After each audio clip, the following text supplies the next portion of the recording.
Шинжаң Алрам Xalqaro savdo-chek shirkati 2011 yil 3 oyda qurilgan. Tizimga aldırgan mablag'i 10 million yuan. Şirket zamonaviy korxona boshqarish andisini qo'llanib, fan texnikaga tayanib shirkatning qudrat topqizish strategiyasini yo'lga qo'yib, Шинжаң Yeza egilik akademiyasi ashliq ziroati tadqiqot o'rni bilan ishlab chiqarish, o'rganish va tadqiqot hamkorlik kelishimi imzolab, ilg'or texnikalarni kirgizib, yangi mahsulotlarni echib va ishlab chiqarib, paydin-pay holda sanoat, savdo, yemak-ichmak, moddiy ashyo obrati va ilmiy tadqiqot birga gavdalashtirilgan ko'p xil tijorat turiga ega fuqaroviy korxonaga aylandi.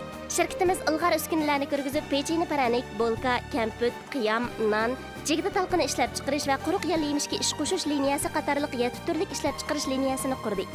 Hozir shirkatning yillik pecheni paranik ishlab chiqarish miqdori 1500 tonnaga, bolka ishlab chiqarish miqdori 1000 tonnaga, kamput ishlab chiqarish miqdori 1500 tonnaga, non ishlab chiqarish miqdori 2000 tonnaga. İşlep çıkarılgan türlük mahsulotlar 100 necha turga yetdi. Shirkat yemaklik bexatarlik qonunini qat'iy ijro qilib, sifat o'tkilini qattiq egallab, yemaklikda saqlanish ehtimolligi bor yoshirin xavflarni dastlabki halqadan boshlab bayqashga ahamiyat berib, har bir ish halqasining sifat o'tkilini qattiq egallash orqali yemakliklarning bexatarligiga va oziqlik yetkazish xizmatining o'ngishli yo'lga qo'yilishiga kafolatlik qildi.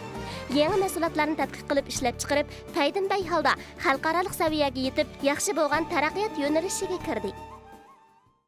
Hürmetli biz barcha ishchi, xizmatchi, sovg'itimiz bo'lsin elga eldiram chechi.